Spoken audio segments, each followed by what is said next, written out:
Okay, good morning or good afternoon, depending on where you're logging in from.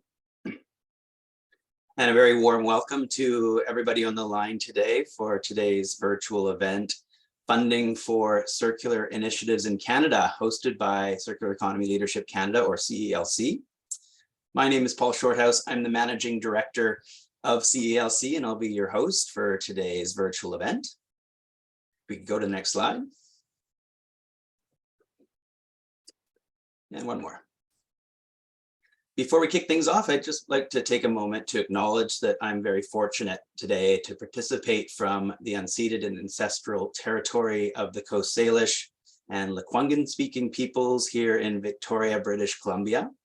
And we also want to acknowledge that we have attendees joining us from the traditional lands of Indigenous peoples from right across the country, coast to coast to coast. So a very warm welcome to everybody here on the line. We had more than 250 people register for today's event, and people are still logging in here. But I'd like to just take a moment and invite everybody to put your names and organizations into our chat box, and we'll see who is on the line with us today so far, and give you a chance to warm up your fingers. Okay, next slide.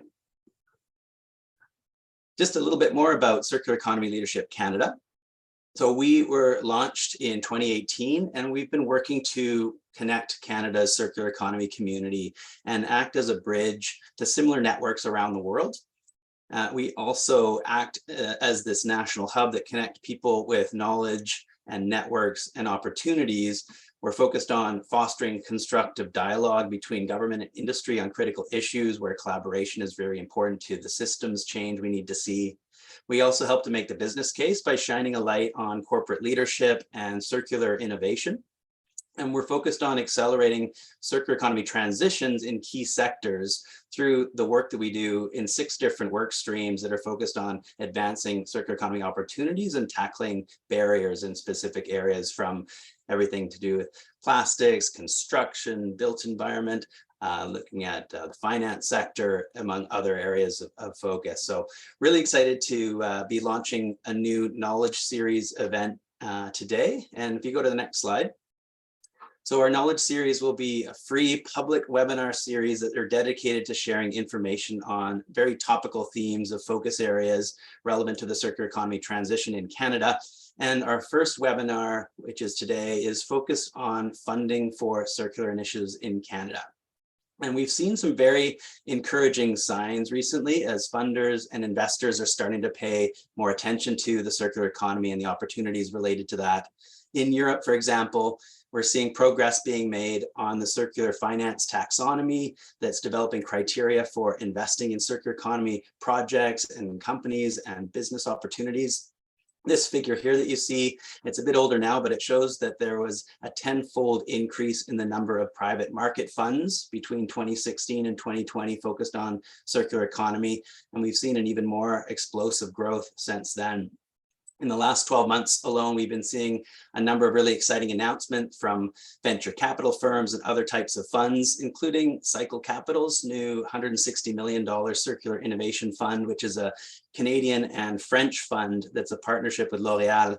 And they've been seeking companies in numerous industries, areas like packaging, bioproducts, recycling, and reducing carbon emissions from supply chains.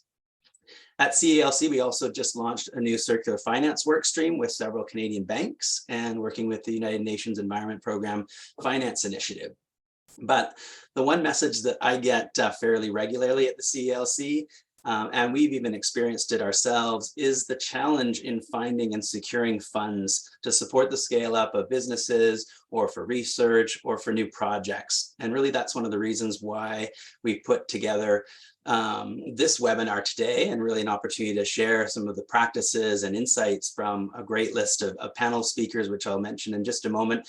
And we've also put together a list of funding programs and opportunities that are relevant to the circular economy initiatives in Canada, about 70 or so on that list, and evolving list that we can continue to add to, which we'll make available to everybody as part of this webinar and drop it in the chat box shortly.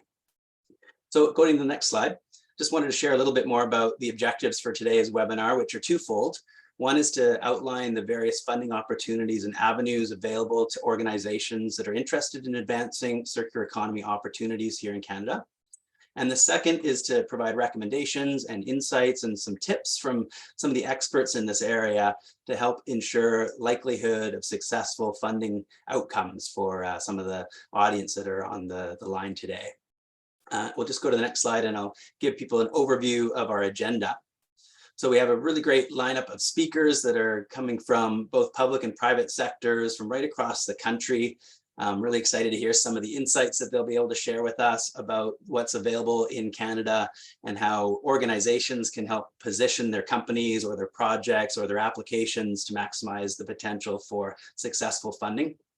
In a moment, I'll invite our speakers each to make short presentations. So we'll get about 5 minutes of presentation time, and then we'll have 2 to 3 minutes after each one for some questions and answer, which we invite you to put your comments or questions right into the chat box as we go. And then we'll open it up to a bit of a panel discussion and then some more time for questions from the audience based on what you've been hearing. So with that in mind, and before we jump into the first set of presentations, I just want to take a pulse of the audience with a couple of polls that we've set up here. So if I could invite Kiana to share those polls with the audience. 2 questions. One, is your organization currently seeking funding for a circular economy related business, project, or initiative? And secondly, to date, just curious to get a sense, have you struggled to find adequate funding or financing for your circular economy initiatives? So we'll give people just a moment here to reply to those questions, and then we can share the results back with the group. 30 more seconds. I see we're about 75, 80% there in terms of participation out of our over 100 people online. All right. I think we're tapped out. Okay, why don't we go ahead and share those results? And it's a fairly strong yes. Organizations here seeking funding, about 70% or 2/3 of the people online, and about 60%, 6 out of 10 have had struggles finding the funding they need for circular economy work. So that's great. Thank you very much for sharing your insights on that. Okay, let's jump to the next slide, and I'll jump right into some of our first stop speaker presentations. And we'll go to introduce Mathieu. Excellent. So Mathieu is Principal Advisor of Impact Investment at Fondation in Quebec. And in his 8 years at Fondation, he's designed and executed investment strategies, including supporting the establishment of several investment funds that are dedicated to the fight against climate change, and also the launch of Fondation's Circular Economy Fund, which he'll tell you more about. So with that, Mathieu, I welcome you to share a few slides and a bit of a story. Yes, thank you, Paul, for the introduction. Since we have a lot to cover, I'll jump right into it. If we can move to the first slide, please, the next one.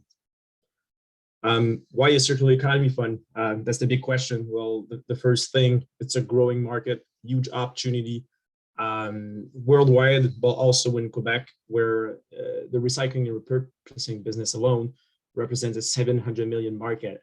I'm sure you're all aware the consumer demand for greener products and sustainable products have been increasing so fast in the past years, but also regulations in terms of specifically in Quebec, but also worldwide, where you see ban on single-use plastic or on textile waste that is just pushing for a more circular economy.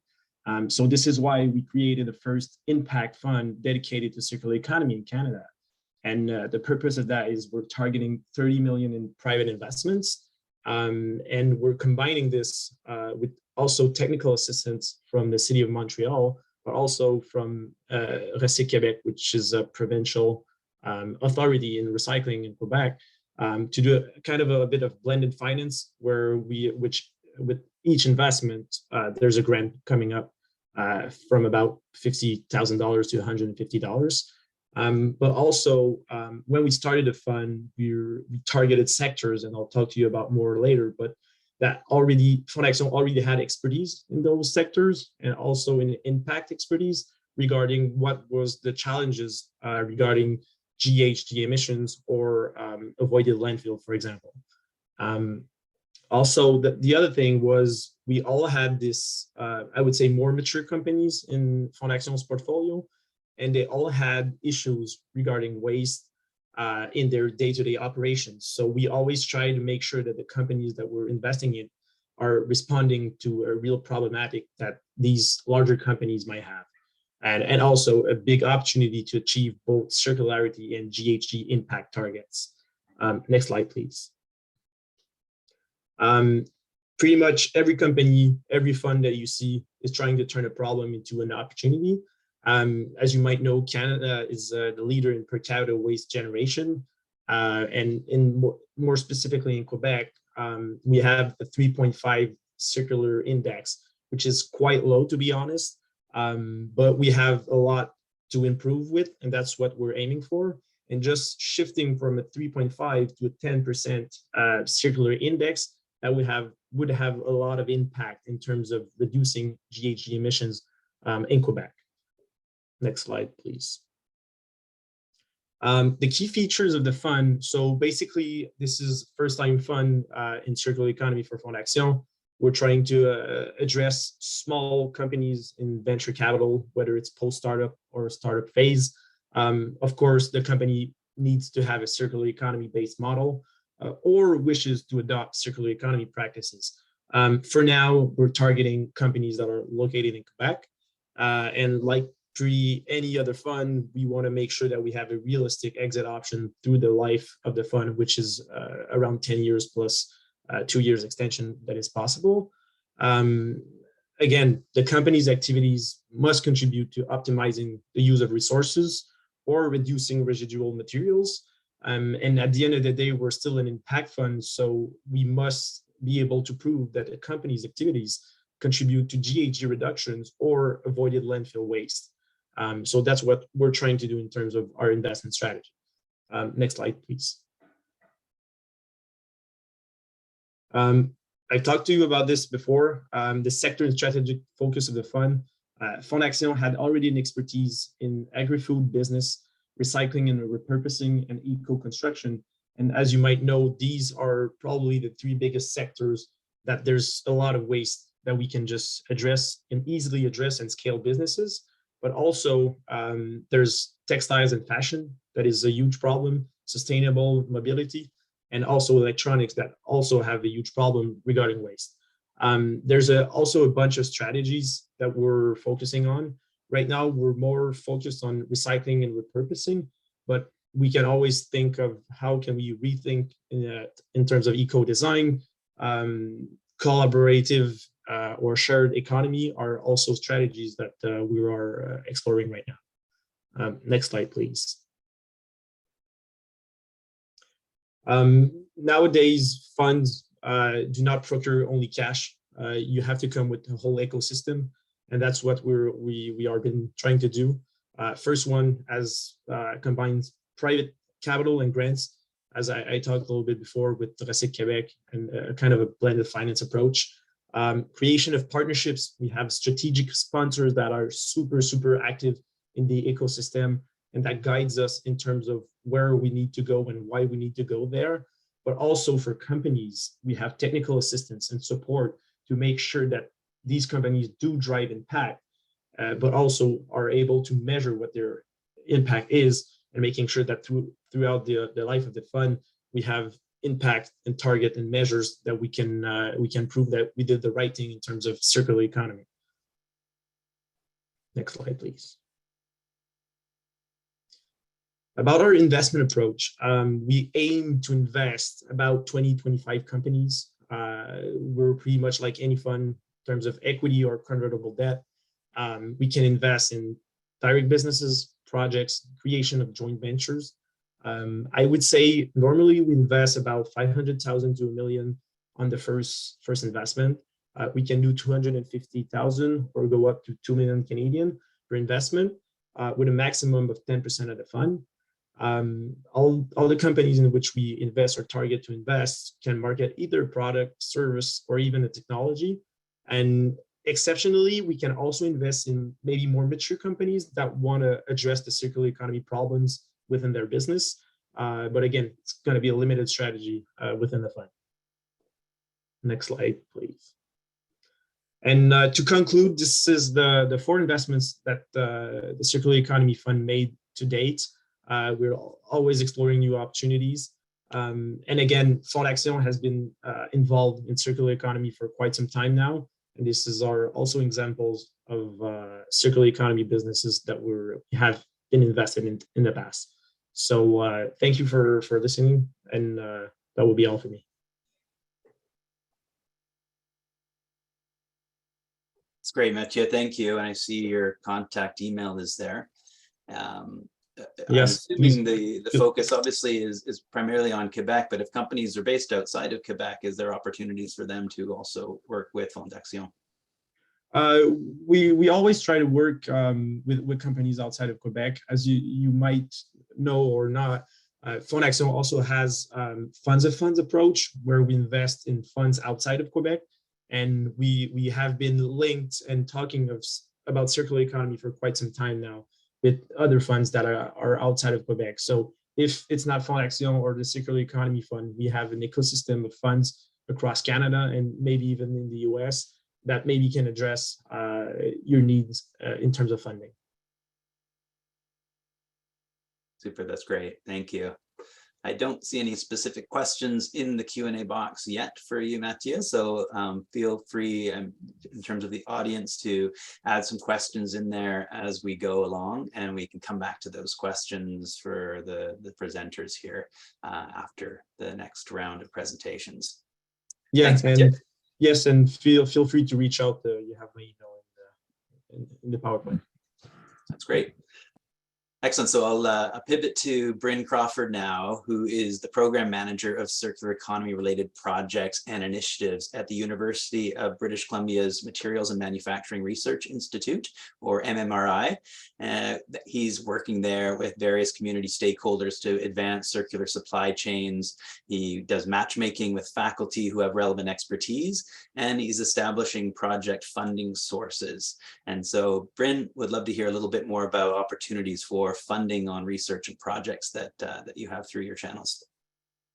Fantastic. Thank you very much for the introduction, Paul, and thank you for the opportunity to speak at this great event today. So as Paul mentioned, I'm from the Materials and Manufacturing Research Institute, or MMRI, at University of British Columbia.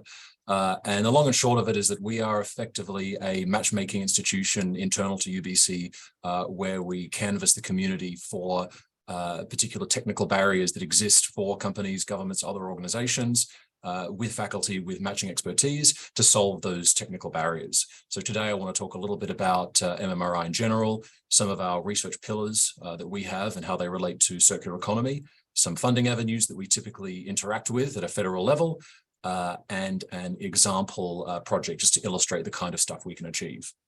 So next slide, please. So MMRI being a research facilitator, we're quite special at UBC in that we are cross-campus. So for those of you who don't know, UBC has 2 campuses, one in Vancouver and one here in Kelowna, where I'm physically located.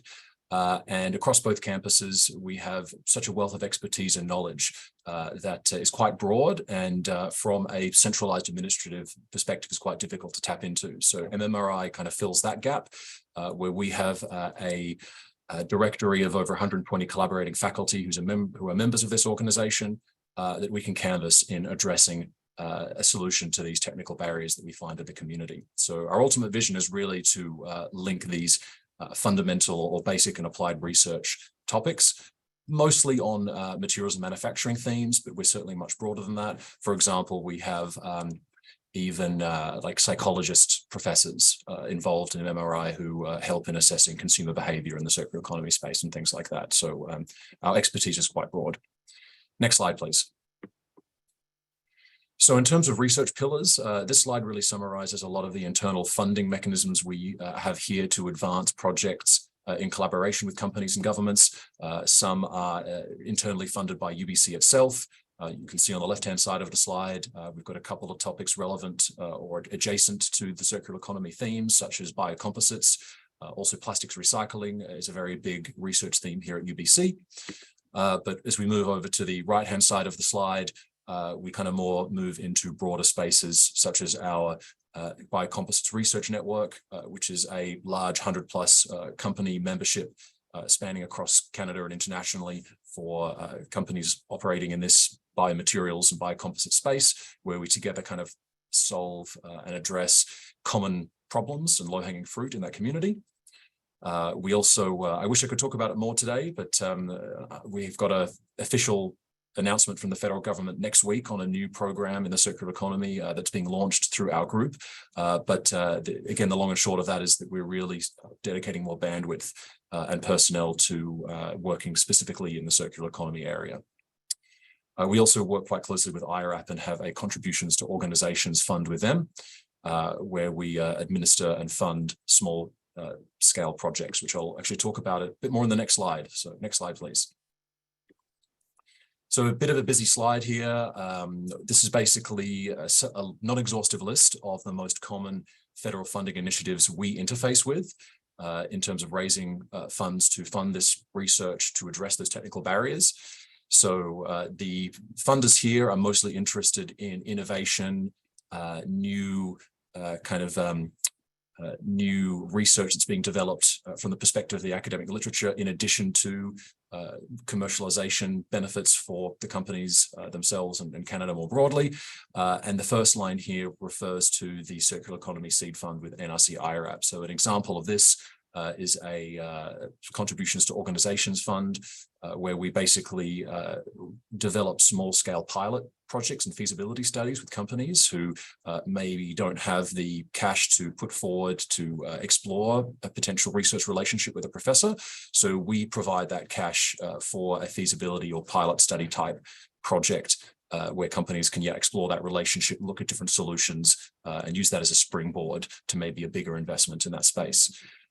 The other two rows in this table towards the top are probably the most two common funding agencies that I interface with, those being MITAX and NSERC.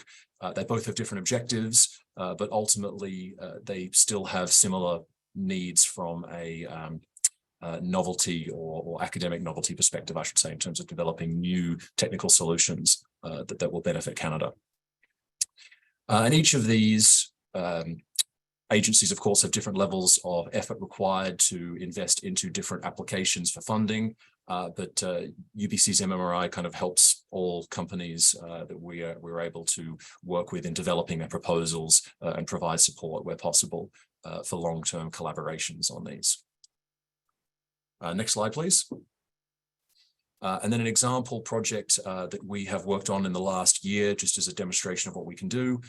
This project is in collaboration with Vanderland, a company actually based out of the Netherlands, but has a large footprint here. They operate all of the luggage handling systems at Vancouver's YVR airport, and they use these tote systems, these yellow objects you can see on the left-hand side of the slide, that basically hold the luggage as it moves around through the airport in the back alleys and all that kind of stuff. So we're working with them to assess the nature of the materials in these products. We basically are working with them to develop deconstruction and sorting processes for those non-recycled materials, introduce new, more recyclable materials, more bio-based materials to ultimately reduce the footprint of this operation. And are also providing all the technical support in terms of mechanical tests, physical tests, to really act as quality assurance to de-risk this project as they start to transition towards this different perspective. So as I mentioned, this was under the MITAX program, which basically has students as interns at the company and has been a great success.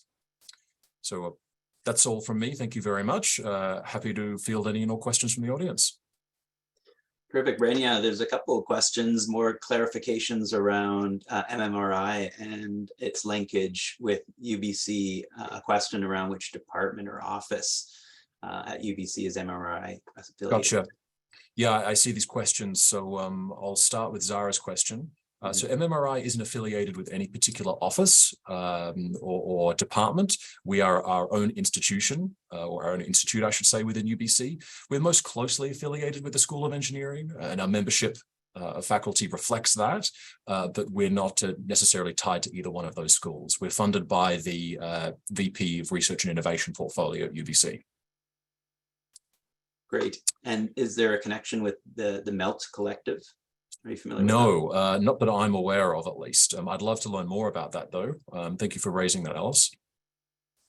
Thanks, Alice. Maybe feel free to drop a link into the chat box with more information on the MELT collective for those that aren't familiar. Great, Brendan. We'll bring you and Matthew back as part of the discussion shortly. So thanks very much for your presentation. Thank you. And I'm really happy to welcome Emanuela, who's a business partner with Alberta Innovates and Emissions Reduction Alberta, where she's involved with coordinating the partnership intake program aimed at improving collaboration between ERA and its partner organizations, helping to evaluate projects for co-funding opportunities, including their recent $50 million Circular Economy Challenge program. So Emanuela, over to you. Yeah, thanks a lot, Paul. In the interest of time, yeah, I'll just jump right into it. Next slide, please. So I'll just give a little bit of insight into Emissions Reductions Alberta. We're a funding organization from the government of Alberta with a mandate to accelerate adoption of innovative technologies to achieve reduction of greenhouse gases emissions and grow the economy of the province. And so since 2009, we have invested proceeds from the carbon pricing on large final emitters to reduce GHGs and strengthen the competitiveness of new and existing industries in Alberta. So through our investment, we're able to improve the competitiveness of our existing industries by lowering cost and improving environmental performance. And we've also created opportunities for new businesses and continued economic growth. And overall, our vision is anchored in the belief that success is measured both in economic and on environmental terms. And so reducing GHG emissions is the core of what we do, and we attribute everything we do and every funding we carry out to that particular mandate. Next slide, please. We have a technology roadmap which serves as a catalyst for our technology and solution investments. It guides our investments and lays out pathways for Alberta to become a global hub for innovation and technology. So last year, we reviewed this technology roadmap to assess future technology pathways to ensure that ERA is continuing to invest in technologies that Alberta will need, both in the short-term, medium, and long-term future as we move towards a net zero economy. And then the TRM is a living document that ensures that the organization is responsive and nimble to evolving needs of Alberta industries and innovators within a changing global context. In this current technology roadmap, which was revised last year, we have identified 5 strategic areas of focus. As you can see, we have identified future fuels, energy efficiency, carbon sequestration, industrial transformation, last but not least, circular economy. Next slide, please. So earlier this year, we launched our recently concluded circular economy call. It was a $50 million call for proposals for projects accelerating demonstration or deployment of innovative solutions to accelerate Alberta's transition towards a low emissions economy. And we also sought to improve material efficiency, security of supply for key materials and products, and also to reduce emissions from existing products supply chains. And this has become very important to us in this coming out of COVID and also the supply chain disruptions that has been happening since last year and into this year. And also we're looking to diversify into inherently low emission products.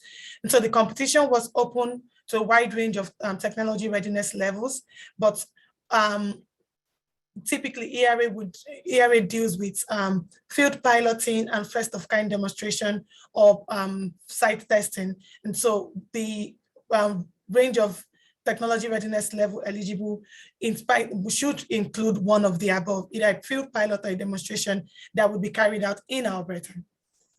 Next slide, please. And so we received about 82 applications through the circular economy call. And as expected, it was from a wide variety of sectors with different innovative solutions that could truly achieve a circular economy and a low emissions futures. A lot of the applications were around value from waste, biomaterials, biofertilizers, and circular plastics. And before I go forward, I'll stop here to say that this ERA as an organization is sector agnostic and technology agnostic. So what we focus on and what we try to achieve is a low GHG emissions future. And so that's why, as you can see from this graph, we had like different types of solutions and different sectors represented here. Next slide, please. And so one of the main things I wanted to share today was around our review criteria, because we get asked this a lot as to how other applications evaluated. And basically our evaluations can be grouped into 4 large buckets. The first being technology and innovation. And what this is really what we're seeking to evaluate from this bucket is the strength and novelty of the technology, its value proposition, and also competitive advantage to incumbent technology, as well as the market potential of the technology and the pathway to commercial or market adoption. We also look into the project implementation plan, where we evaluate the project on the strength of its implementation. So including how the work plan that has been laid out, how that work plan can be achieved, the pathway or the idea around obtaining financing for the project team and partnership, which is very instrumental to the success of any project, is also very important to us. And then we look at the benefits that would come out from the project. We have GHG focused, and so GHG is an important is an important metrics for us. So what level of reductions can we see from a particular project, and not just within the project that we're funding, but upon market adoption of the technology. But beyond that, we're also looking at socioeconomic and economic impact. Going back to what I said in my introductory slide around environmental and economic benefits working hand in hand. And so we're looking to what are the impacts to the GDP, what are the long-term direct benefits from job creation, revenue, as well as social benefits, land, water use, and also health benefits. And last but not the least, we also look into the market and the value proposition as to how the opportunity for widespread commercialization and adoption of the technology or innovation in general. So yeah, next slide, please. In the interest of time, I would round off by saying that we did conclude our circular economy call not too long ago, but circular economy is an important is an important area for ERA. And so we are always open to supporting opportunities in the space. Why we do not run a partnership, why we do not run a continuous intake program, we have a partnership intake program where projects can be referred to us through our trusted partners.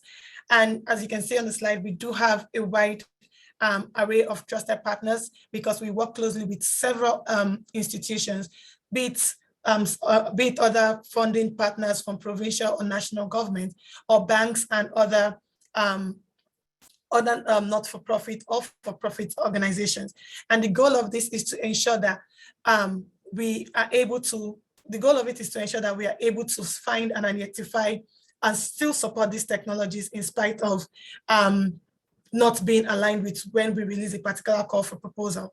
And our contributions through that program can range between 500,000 up unto 5 million. And the only caveat is that each has to be matched one-on-one with a private contribution.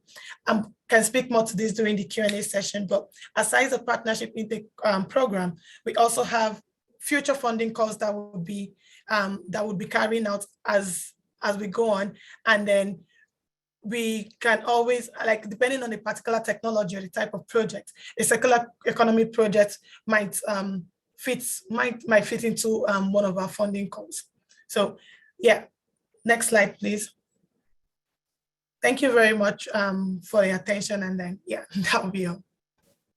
Thank you, Manuela. Really interesting to see what has come in so far in terms of those proposals for the $50 million challenge, just the different sectors. It really sort of gives a bit of an idea of where there's interest, where there's some interesting collaborations happening, where there's maybe some innovation that can be advanced through these sort of funds. There was a question in the chat box about any timeline for next funding call at ERA, or how people can stay informed on that if they, as new information comes out. Oh yeah, so this circular economy call actually we just concluded it last week, and so we are currently working on a new call that will be launched hopefully definitely before the end of the year.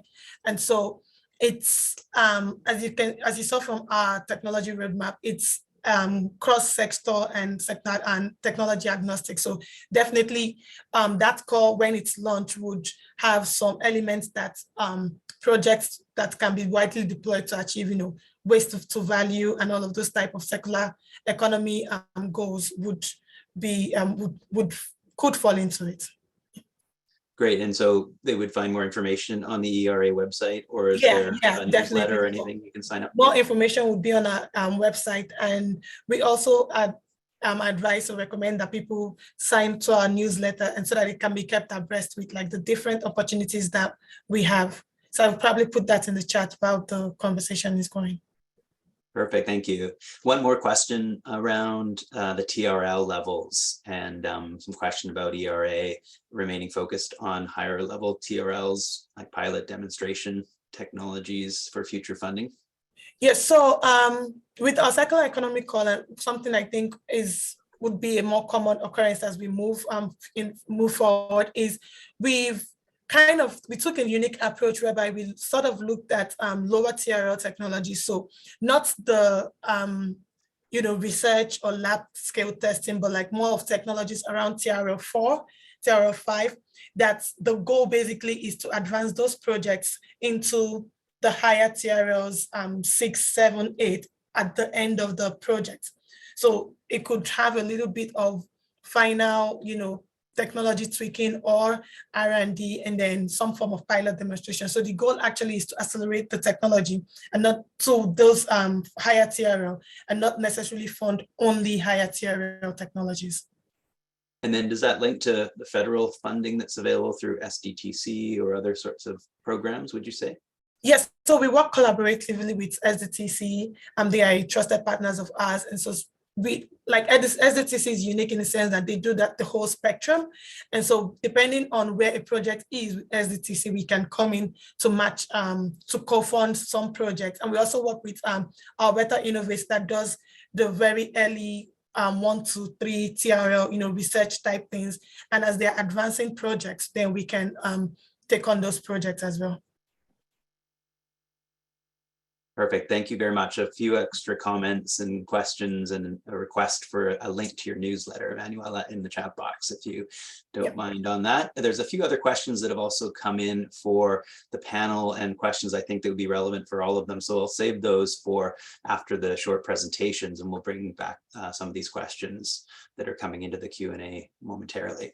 So thanks again, Manuela, and really happy to invite David Messer, who's Executive Director of the Smart Cities Office within the City of Guelph, where he leads 2 initiatives focused on growing the circular economy: Our Food Future, which is an Infrastructure Canada funded project, and their Circular Opportunities Innovation Launchpad, or COIL, which is a FedDev funded circularity related accelerator program, which he'll tell you more about. And David is more on both sees linkages to funding and how funding can go, but also has been on the receiving end of funding. So I think he can speak to both perspectives here. So David, over to you. Thanks.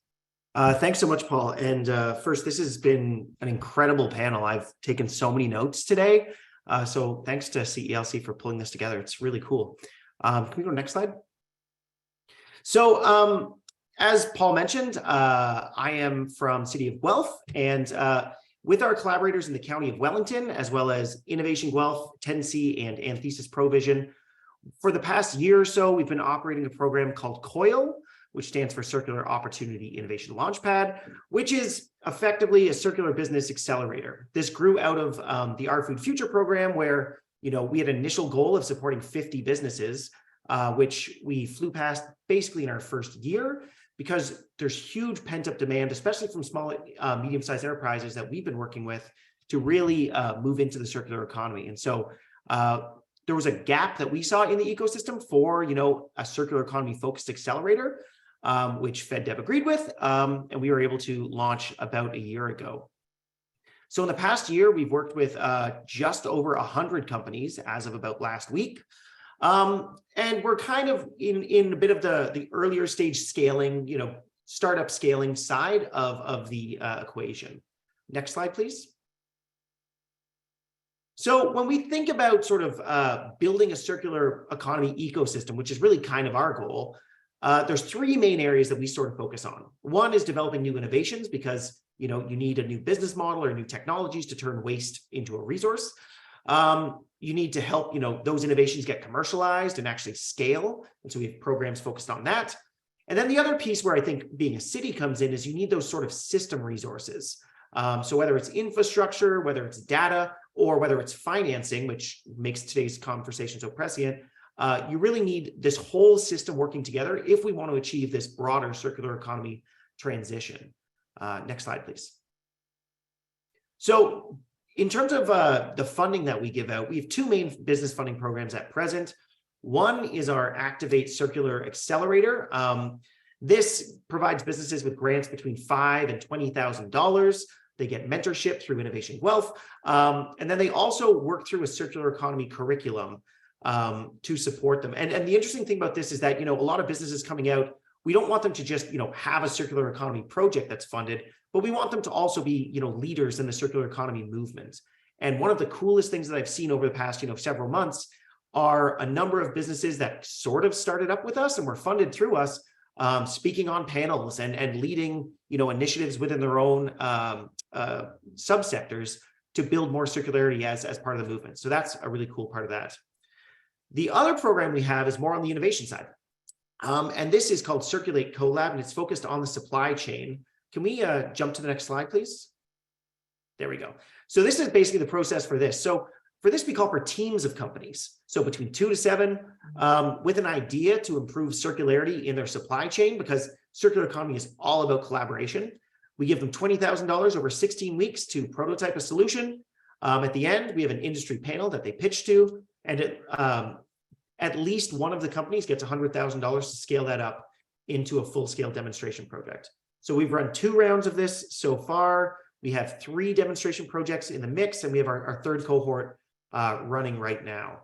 And all I'll say is between these 2 projects, there's so many entrepreneurs moving into this space. We just closed our last accelerator cohort last week, and we had 81 applications from everywhere from Ottawa to Windsor. And so it's really exciting to see the number of businesses that are jumping into this space and to be sort of a bit on that early end to help some of them start up. Next slide, please. A lot of our funding moves through a fund set up through our partners at 10C called Harvest Impact. It's both a vehicle for us as a city to provide funding, but it's also a social finance platform. And I just want to speak a little bit to the role of social financing in this ecosystem and how it's so important. A lot of businesses that we work with are either too small or they're very social purpose driven, that it's very challenging for them to get traditional financing.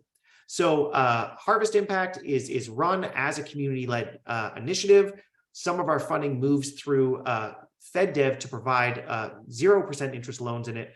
But it's really one of those key parts of building that social enterprise element, which I think is key to the broader circular economy movement.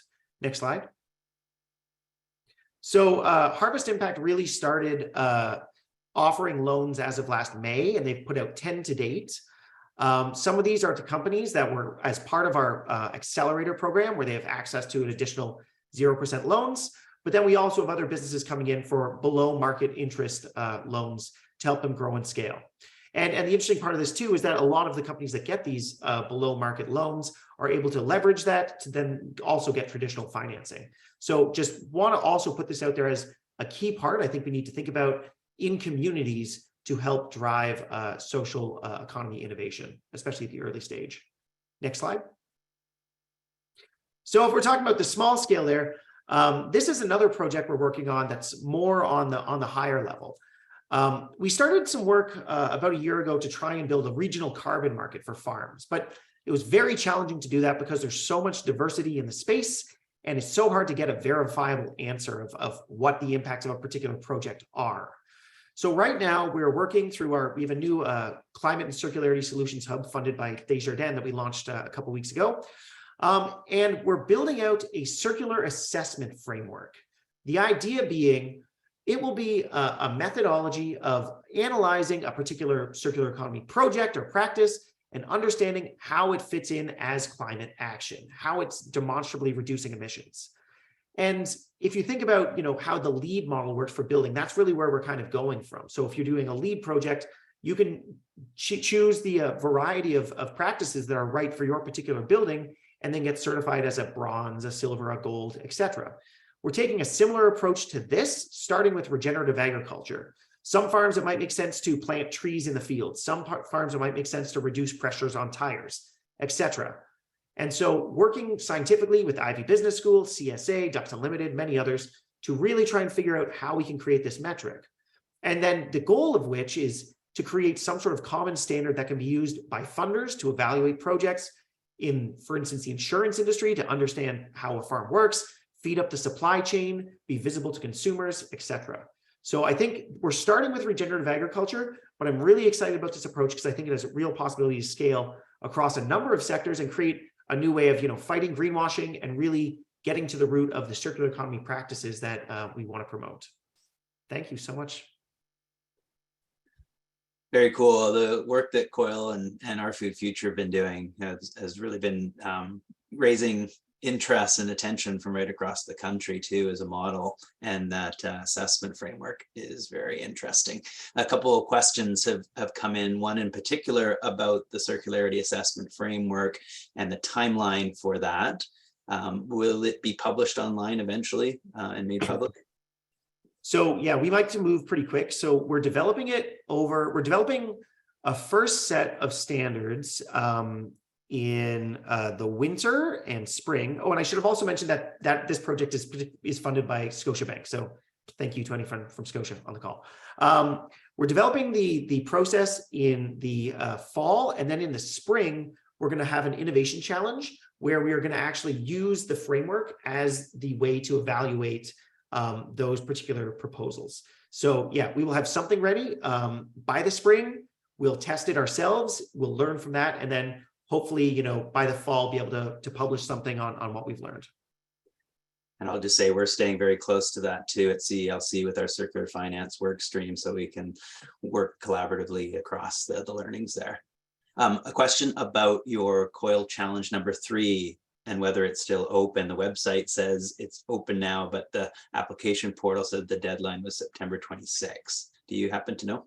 I thought I changed the website. I thought I changed it. We were late on changing it, but I thought I changed it a few days ago. So no, unfortunately it closed, and that's now in process. Okay, but a new one coming out, it sounds like, with respect to the assessment framework in the new year. There will be a new one in the spring. Yes. Yeah. Great. And a question from someone, I think, based out west here in terms of how businesses that aren't in Ontario, whether they're in British Columbia or others, could gain access to a program like COIL. So a BC-based company, can they tap into COIL somehow, and or do you know of opportunities for bringing COIL to BC? Well, stay tuned. We're talking to some collaborators in other parts of the country to hopefully, turn this into a bit more of a national network, including in BC. So hope to announce something in the not too distant future. And can BC businesses partner with Ontario-based companies to access current challenges, et cetera? It depends. So our funding from FedDev unfortunately has to be directed to companies in Southern Ontario. We do have some corporate money from, for instance, the cooperators who are sponsoring our work on construction demolition waste. And we'll be doing an innovation challenge with them in the spring, I'm hoping. And so that would be open nationally. So we will have some things, but kind of our core accelerator programs funded by FedDev are just Southern Ontario, unfortunately. Okay, good to know. That's great. Thanks for your presentation, David. We'll bring you back to the panel momentarily. But I'd like to welcome our last presenter, Graham Day, who's Director of Impact Investing at Spring Activator, where he leads programs to promote angel investment and impact startups right across Canada. Graham, nice to have you. Over to you.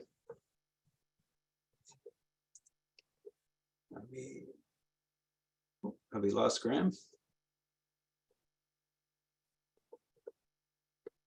Yeah, I don't see Graham on our panel any longer, so we will come back to Graham, assuming we can get him back on the line. He was here earlier, but why don't we just jump into a couple of the questions that have been sitting in the Q&A box here, and maybe I'll just ask us to stop sharing the slides, and everybody who's on the panel can turn on their cameras, and we can just jump back into the discussion, and we'll invite Graham to join us back shortly.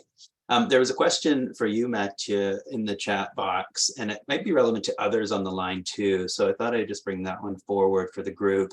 And that's how to get access to Fondaction's funds, but more specifically a question too about criteria for a fashion company and what they need to fulfill. Can you speak just a bit to the criteria that you look for and how a company like that might access Fondaction's funds? Yeah, well, the beauty of it is we're doing investments and we have really large criteria. So maybe I would just invite you to connect with me and set up a one-on-one call, and we can discuss further what you envision for your company and where stage you at, because we have a bunch of investment strategies, a bunch of funds. So I can maybe get a better understanding on a one-on-one call what would be you need. Sounds good. So maybe that person can send you a direct message or pop some information into the chat box. Yeah, for sure. Okay. Any other thoughts? And maybe I'll just actually ask a question myself, and that's more around the criteria that you use to select and prioritize funding for your investments in circular economy initiatives. And I know many of you touched on that a little bit at a high level in your presentations already, but is there some weighting involved?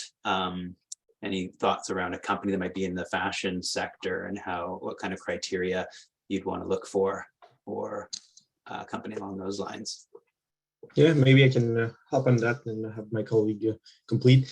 Well, as mentioned before, we have a partnership with Recyc Québec, and they're really advanced in terms of understanding circular economy. So we're basically basing our work on their framework, and we always try to prioritize based on the waste to resource hierarchy. And we have developed investment thesis regarding that aspect. Like, for example, in terms of food waste, we're trying to prioritize companies that will use the food waste for human consumption, because that's the higher value for these resources. And same thing in terms of eco design for packaging and plastics, where we want to make sure that we work upstream. And this is where we have the most impact most of the time. So that's pretty much, I would say, where we are right now. But at the end of the day, circular economy is wide in terms of strategies, and it's not a one solution that fits all. So we make sure that we cover the whole ecosystem in terms of different strategies. Fair enough. That's good to see. Good to hear. We can jump back into some of those other questions around like the criteria as they relate to climate and carbon and other things that are coming into the Q&A box. But I see that Graham is back, and he had a power loss, it sounds like, but he's back now. So let's listen to Graham's overview while we've still got him, and hopefully we're good for a little bit here, Graham, and we'll bring up your slides again and pass it back over to you as impact investing lead at Spring Activator. Thanks so much. Hopefully you can hear me okay. That was coming in good. Unbelievably unlucky timing. David was just wrapping up and all the lights went out in the house here on Vancouver Island. So thanks everybody. My name is Graham Day, investment program lead here at Spring Activator. You can go to the next slide. Our mission is to change the world through innovation. So no shortage of aspiration there and broadness to that, but we truly believe this, and that the innovation that needs to come from the private sector can only occur as risks are taken by entrepreneurs and companies themselves, but of course, policy risk and most importantly, capital and investment risk. Next slide, please. So we work in 3 different areas. We work, as you'll see in a minute, across the country, and even some international work based here on the West Coast, though. We work in entrepreneur development. So these are programs around incubation, acceleration, investment readiness. I'll talk about that a little bit more in a second. Ecosystem development. This is more with public sector partners and other networks and associations, try to build up entrepreneurship, innovation as a kind of policy goal. And then finally, what we're here to talk about more today, which is investment development. This is more around investor training, funding support, etc. Next slide, please. So we've done this quite a lot. So Spring Activator has been around for 9 years, working with many different communities, both nationally and globally. We've trained a lot of company alumni, worked with different ecosystem organizations like networks, like angel networks, like accelerators, etc. We've supported over 500 companies directly in their fundraising as well, and to the amount of about $30 million. So I'll just, given the focus of this the session today, I'll dive into more our investment development work. So you can advance 2 slides, please. And so this is here a slide that kind of picks out a few of our programs that I think are relevant to the discussion today. So on the left side of that image, you see the entrepreneur-facing work that we do. One of those is investment readiness training, and that is specifically a tailored program to take in companies that are ready to have those first discussions with investors and making sure everything's in place. So from their financial models to term sheets to data rooms, making sure they can have that first and ongoing discussions with investors in an efficient way to get the answers from them, to get funding rolling.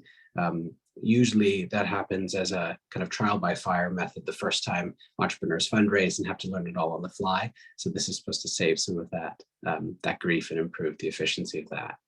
Our second program there, Impact Startup Visa, that's specifically for immigrants to Canada who are moving their businesses to Canada or starting up businesses. And so we provide them an orientation for that.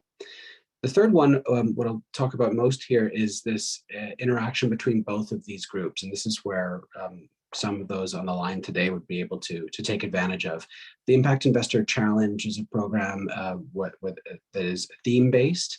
And part of why Paul invited me today is because many of those themes are around climate solutions, clean tech, and circularity. And so we'll have a call for, we'll have a theme for that. We'll recruit 20 to 30 angel investors who are deeply passionate about that theme, and all will pre-contribute an investment to a pool. And then on the other side, we will do a call for applicants for entrepreneurs, usually early stage, pre-seed, seed stage companies who will present to the group. And then over an 11-week period, these groups will get to know each other really well and get an intimate and kind of protected and safe space to have those discussions. And then that investor group makes an investment. It's only usually $150,000, but it opens up a lot more investment because, as all the entrepreneurs will know today, the first check is often the hardest. On the impact investor side, Spring is also launching a impact fund, of which one of the topics will be circularity. It's great to see today all of the work that Fondaction has done to, I think, pioneer some of that work and thought in Canada. So we hope to be a partner in that as we launch the fund next year. So we're currently in fundraising mode for that. And then finally, the Spring Investing Collective, number 5 there, is a network of active impact angels that are passionate about different themes. But again, one of the themes we see the most is climate action and circularity. Next slide. So this is some of the challenge numbers. I won't go through these in detail, but I will call out the bottom of the slide, the winners that we've had of different challenges that we've done. Many of them very much align with this topic. So moment energy, repurposing spent electric vehicle batteries for remote power stations, circular rubber technologies, it's right in the name, using recycled tires to go back into supply chains for new tires, Veritas Research, among others, removing microplastics from waters. So I'll leave you with the next slide, which is upcoming opportunities for those out there if this is of interest to you. So an Angels for Climate Solutions for British Columbia, one for Quebec, Atlantic, Ontario, Canada. Some of those are still, details are being fleshed out, but you can see more information on the website, contact help, or I'm at graham@spring.is. And so look forward to touching base with you on these opportunities or anything else that Spring works with. And so with that, Paul, I think I'll wrap up. I assume everybody's notes pages are extremely full or overflowing with the information from all the other great panelists today as well. Thanks. Thanks, Graham. So glad we were able to get you back and for your presentation and sharing a little bit more around Spring Activator and the work that you are supporting in terms of with entrepreneurs and bringing that investor community together to do that important impact investment work. Great. Well, why don't we bring the panel back then, and we can stop sharing slides. There have been a few questions we haven't gotten to yet. Maybe I'll just open things up with a question for the group and maybe start with Manuela or Bryn. And that was around your definitional frameworks. And you touched a little bit upon the criteria you use, but how do you evaluate a company for its circularity in a sense when you look to work with them? Are there frameworks you use? We've heard a little bit about sort of the waste to resource hierarchy. Is that something that's front and center? How do you evaluate business models, et cetera, from a circularity perspective? Manuela, do you want to start on that? Any thoughts? Oh yeah, sure. Brian already had his unmute button off, so I was just going to let him go first. Okay, Brian, go ahead. Yeah, sure. I'd be happy to speak to that. So it's a very interesting question, especially because a lot of the federal funding agencies I interface with, they are typically not very interested in defining circular economy in these activities. So when I speak about organizations like IRAP, NSERC, and MITAX, they're more interested in other objectives like training students or developing new technologies or new scientific breakthroughs as part of that collaborative research. Or as we kind of move further down that table I had in my slide towards other agencies like Innovative Solutions Canada, ISC, they also have an additional component of ensuring that there is a timely pathway to market for these types of technologies to make them commercially viable. So very rarely in my world do we actually get the need to formally define circular economy. So it really comes up in my interactions in terms of just one-to-one interfacing with the clients that we work with. So I would typically, use the waste to resource hierarchy as a very simple tool to kind of evaluate different options when we scope our collaborative research work. But that's really not particularly of interest to these funding agencies as they stand right now. Good to know. Yeah, so I think that's a really interesting question because for ERA, this technology roadmap that highlighted circular economy is one that we just published earlier this year and basically just went into effect. So this circular economy call has been an interesting learning point for us. Going into the competition, we did pull on different resources to define what's to come up with our own definition of circular economy, mainly the Ellen MacArthur Foundation definition. But also we kind of tweaked that a bit to reflect our mandate, being that, the core of our business is emissions reductions, right? And so we still had to find a way to tweak that into our definition. And so in terms of criteria and evaluating circularity of the project, and Bryn is right that, we've not gotten to that stage yet where we have a defined criteria or a defined model for evaluating circular economy projects. We're getting there. I mean, it's a continuous learning process, it's a continuous learning curve. So that's an ongoing process improvement for not just ERA, but for like the whole funding ecosystem as well.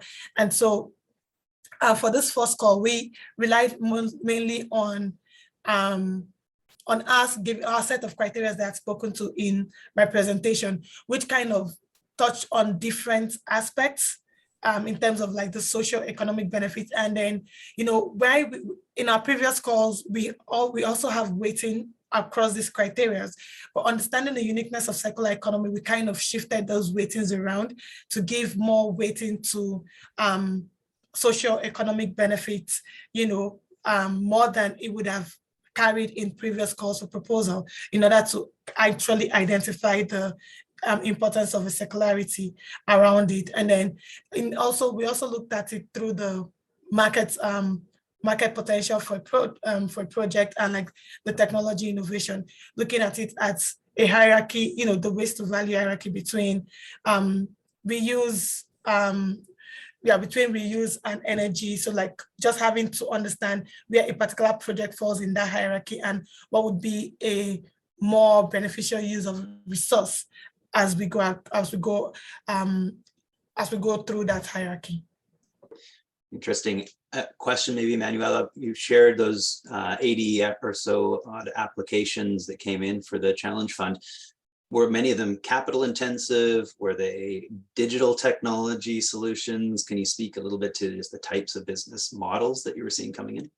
Oh yeah, I certainly can. I mean, I can't go into a lot of details, but on overview, we did have a variety of things. We did have some capital intensive projects, which speaks to the influx of new industries into not just Alberta, but Canada as a whole, because if we're advancing towards a low carbon economy, we do know that would have new industries coming into play. And so we had influx of new industries or capital intensive projects. We did also have like very small ask in terms of funding, which was just, you know, implementation of already established technologies, but in a new market. So maybe something that was already very well demonstrated in one sector in Europe, and then a plant site or a company adopting that technology to their own process at a smaller scale in Alberta. And what we see is that with those very simple changes, you could actually get a lot of the benefits that you wanted. Like there was optimum waste reduction, and like, you know, one of the things from that from the exercise is that we realized that most of the technologies, at least for now, are not necessarily about rewriting the books, but mostly adopting things that have been proven to work elsewhere in our system in order to make sure that we at least meet up with the other jurisdictions. Interesting. Okay, thanks for that additional insight in terms of what you were seeing coming in. Maybe just picking up on a point you made around the criteria that you use and some of the weighting that was done, and a question maybe more for the impact investors, Mathieu and Graham, you know, in terms of the criteria that you use to select and prioritize funding. Mathieu, you spoke to this a little bit already, so maybe Graham, if you want to weigh in on that, but also want to bring this question to both of you, is around life cycle GHG benefits and how heavily that is part of the criteria, and whether you put additional weighting on sort of the life cycle assessment considerations. So maybe Graham and then on criteria and GHG considerations, and Mathieu on the LCA side. Yeah, great. Yeah, Mathieu, sorry, I missed your comments, but might be a bit repeating here, but we're looking for obviously general investability criteria for the companies. At an early stage, there's, you know, willing to take risk, but usually there's some sort of traction there first to look towards, whether it be in revenue or intellectual property or sort of commercial agreements in place, if not yet executed. So there is that like hump, I think, to get over for in terms of criteria. For circular economy, we also pay special attention to, to what extent policy needs to change or behaviors need a massive shift for this to work. And if that reliance is too high, and unfortunately, usually that's a barrier that's hard for angel investors to get over. So yeah, I'll pause there. Yeah, thank you, Graham. Pretty much aligned on what Graham just said, and maybe in terms of LCA. So the thing is, for smaller companies, LCA costs a lot of money. So what we're trying to do is make sure that we have the right framework, that we ask the right questions, that we define a baseline scenario with the company, and making sure that we cover pretty much any negative externalities in terms of the investment process. So we do a lot more at the beginning of the investment process, and in collaboration with the company to make sure that we cover pretty much anything that might come up in terms of due diligence. We always push for companies to do an LCA because that's a really good statement about what the company is doing. But at the end of the day, we're just trying to get the right equilibrium between doing an LCA and not doing it. So that, I would say, we're trying to focus on in terms of due diligence and making sure that we have the right intention, both shared by either the investor or the company. Thanks. And Graham, would you say the climate criteria weighs heavily in your own impact investing? Yeah, I mean, as we move to the fund, it will, and we'll take much more, deliberate approach, exactly like Mathieu is raising.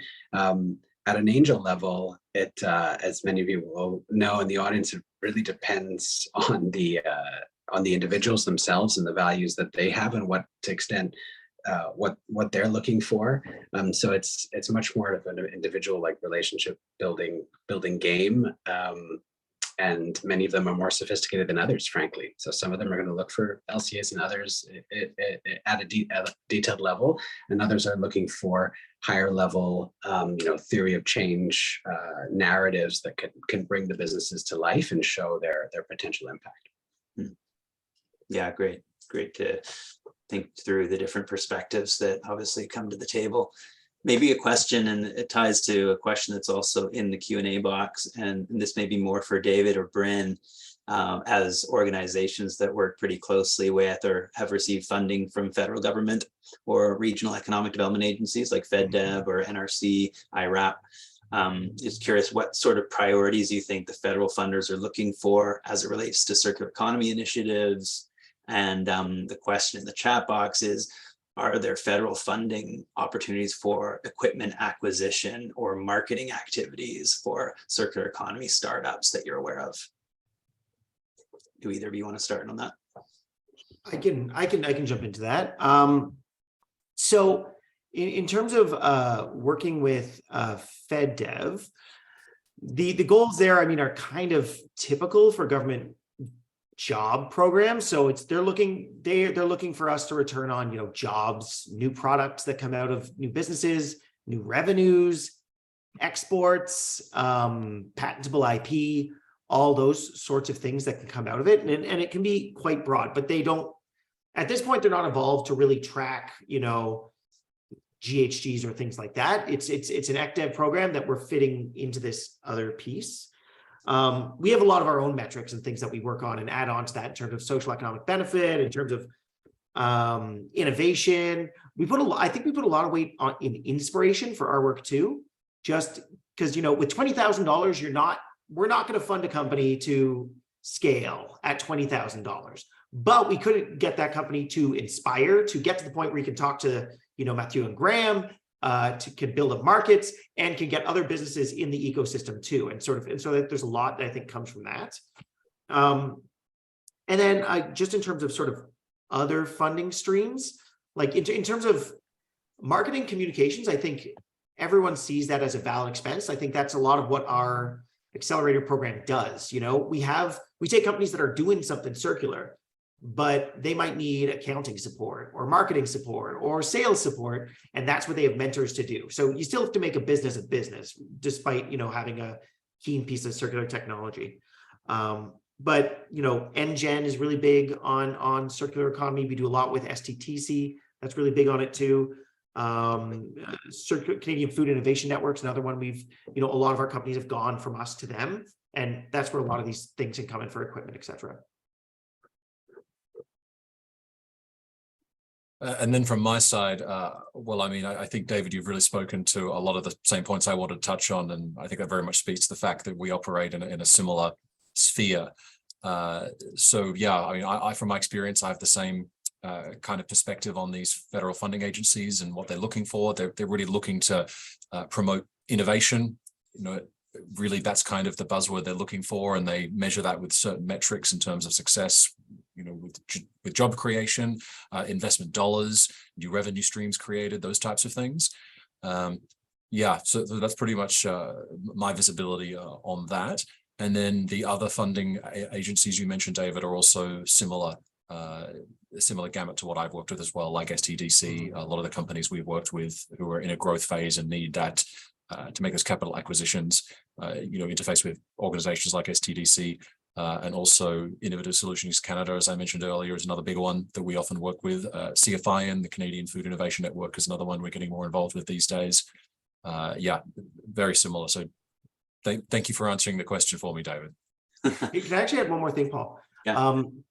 Something that I think has really taken hold with federal funders, and I can speak to the government of Ontario too, in the last 6 or 8 years, is there's reports talking about how Canada doesn't have enough big companies. We have a lot of small companies, but small companies tend to be inefficient, and we have a real productivity problem in this country. And so a lot of funders direct a lot more money at how do we get companies to be big companies, and there's some innovation startup funding, but no one wants to fund small companies. They want to fund companies to become big companies. And so just as people are looking for funding and thinking about federal funders, there's a lot to be said for two small companies getting together, and then you can be a bigger company, and then you can get that type of money. There's a lot of ways to become a bigger company, and I think that's something that a lot of federal funders are dead set on, rather than just being a country of SMEs. Helpful. The question. Can I jump on that, Paul? Oh yeah, please go ahead. Super interesting, David, and that's a thing that it's particular to circular economy, where you have all these ecosystems of companies that can work together really efficiently, and that's what I think we're trying to do in making connection with those companies and scaling them to a faster degree than a standalone company that is a traditional linear economy company. And that's what a shift that we are seeing in terms, and based on my experience in Quebec, companies tend to work more together when the circular economy is involved rather than it's not. So super happy, David, that you brought that up. Perfect. There's a question in here that's quite specific, and I'll put it out to anybody that wants to answer it. It's a company that's active in the biotechnology space. They've been focused on sort of 100% usability of natural resources. And to reach that goal, they've developed multiple product lines that repurpose sort of waste byproducts from farms and fisheries and forestry. But when they've approached venture capital firms, they've been told they're not focused enough, as in they're too spread out, maybe too many interests, too many products. Any thoughts from the group about how a company like that might get funding without compromising their mission? Interesting question. A question about focus, obviously, and about maybe a company that's very diverse. How do they pitch what they're trying to do to investors? Yeah, I can take a quick stab at that, because it's something that we've definitely seen in ARA. And the one takeaway I can give to the person who asked the question is, it's less about the number of products and more about how you want to bring those products to market and how you actually want to commercialize it. So what we see a lot of times is that SMEs have restrained, like they have limited resources in terms of capital, in terms of personnel, human resources, even space, for example. And then, so when such a such a company comes and says they want to produce XYZ, 5 products, it's like, well, you don't even have the human capacity or the financial capacity to do that. So like, it now raises a lot of questions around the project team and management and like, what's your business plan? And so it just becomes a cascading event. And that's why it becomes, so for me, I think it's more about how do you want to get to those places. It's okay when these things work in theory, when you sit on the blackboard and you draw all of these things and it's nice and perfect. But practically, how do you want to drive that? Like, can you demonstrate that you have enough resources to allocate to the multiple product line? Can you demonstrate that you have the relevant partnership and processes in place to get to those different plans? And can you also demonstrate that there is in fact a market that is ready for your different project and product plans or your product lines? Or is it that one product line is dependent on the success of another, which is dependent on the success of another?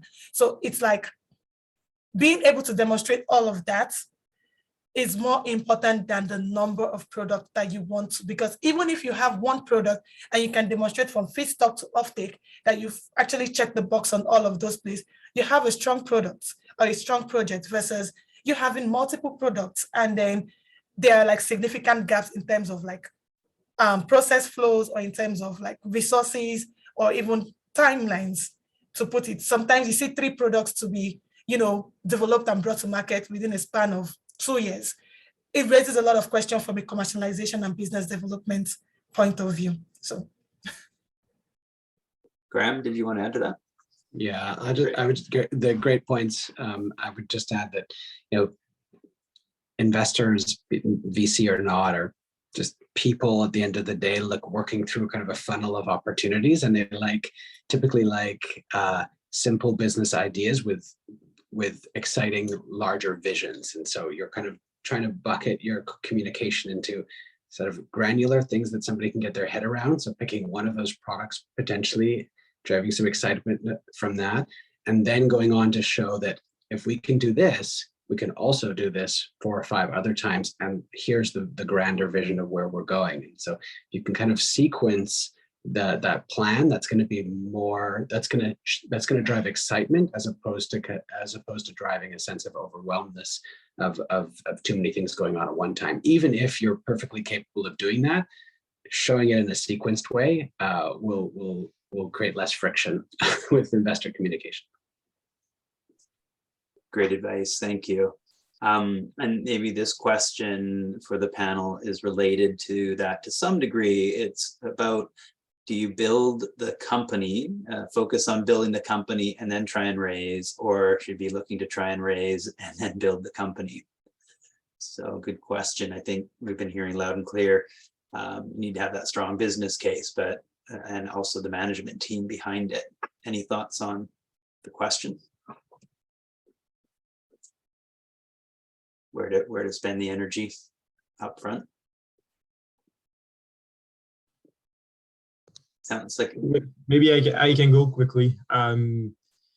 Raising money is time consuming, really time consuming. And at the end of the day, I think you need to test the waters first and see what's the traction that you have with multiple investors. Just try and go pitch, see what's the general response, and then build on those responses and build on the fact that you need at some point to get to a product or a vision, like Graham said.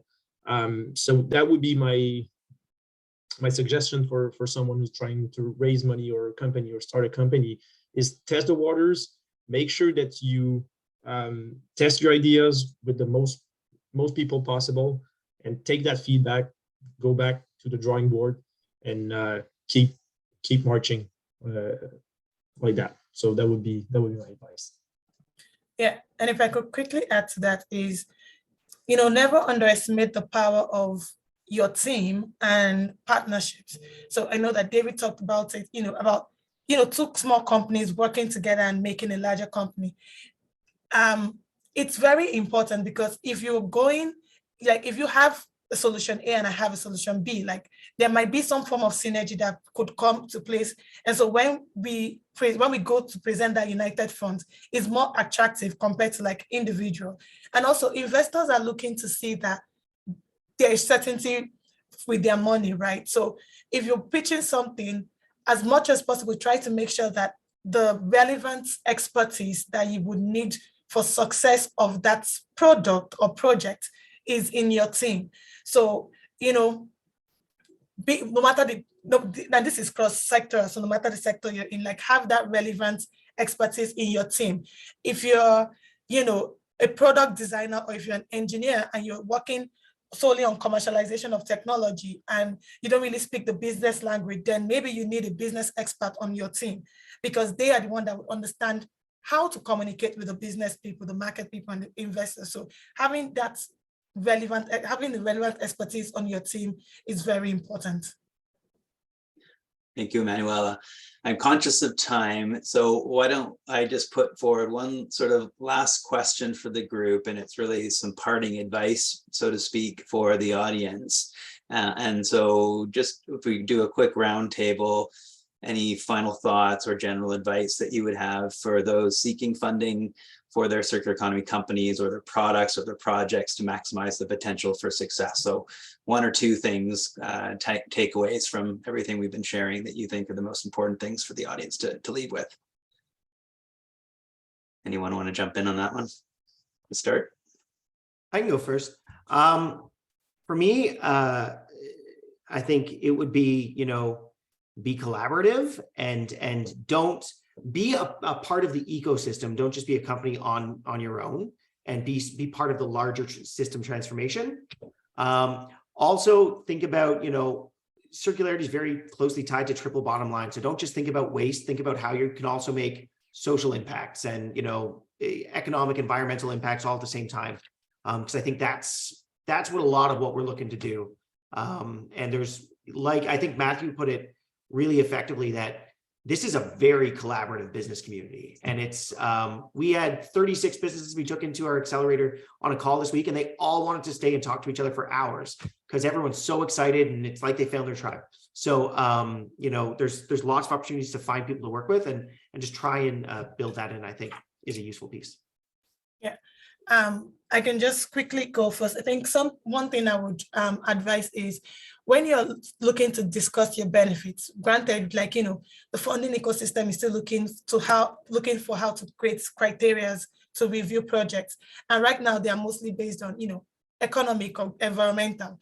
Try and look at that from, not just a baseline that already exists, but drive the argument or make the presentation of the case for a consumption-based emission reduction, for example, or even make the case for a new low carbon industry, because those are where we are going to, and those are some of the things that can help put the projects ahead of others if there is no case for a solid and obvious, baseline reduction.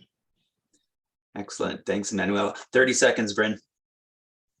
I think the key word from my side here, is collaboration. A lot of the challenges in raising funds for circular economy related projects is, from my experience, really revolves around the fact that it's such a wicked problem. There's so many interacting difficulties there. So building a collaborative team that really covers so many of these technical bases is really something many of the federal funding agencies I work with really look for. If you can show yourself you have a solid technical expertise you can draw upon, whether it be internally or externally, that goes a very, very long way. Great. Mathieu. Yeah, well, it's I think pretty much everything has been said with my colleagues here. One thing that we're always trying to do, and I've seen this prior in the past, always try to make sure that you cover in reflecting business opportunities in terms of externalities and negative externalities. And we spoke about LCA earlier. I've seen projects with great LCA, great product, but when they came in real life, they had a backlash from the community that was there. So to link with David's comments. So make sure you have the right ecosystem, making sure you reflect on those externalities, and you'll be on your way to success. Thanks, Mathieu. 15 seconds, Graham. Oh man, what am I going to say? Oh no, it's only 12 now. I would just say, tell stories. I think in addition to the KPIs and the metrics and the investment dollars and everything we've been talking about, telling stories, getting those narratives out there. We can't be our own echo chamber here. This needs to travel outside to the ears of the broader investment community, of policymakers, of journalists. And I think that's how we'll create a movement here and change. Awesome. Thank you very much. So let's just bring up the last slide. And I just want to say a big thank you to the presenters, the panel, and everybody for joining with us today and sticking around to the end. We will share the event recording and the slide deck afterwards for everybody. I'm also dropping in the chat box here a link to a document we put together, the slide before, please, which has a bit of information for people. A funding resources spreadsheet that you can download where we started to compile programs and initiatives for people to access. Welcome any additions to that spreadsheet. So if you know of other things that would be helpful to add to that list, it's available on our website and we can update that as we go. Also invite you to sign up for our monthly newsletter on the CELC website and join our partner network if interested in connecting further on the opportunities here as we work to advance the circular economy in Canada. So thanks again very much to everybody and wishing you all the best for the rest of your day.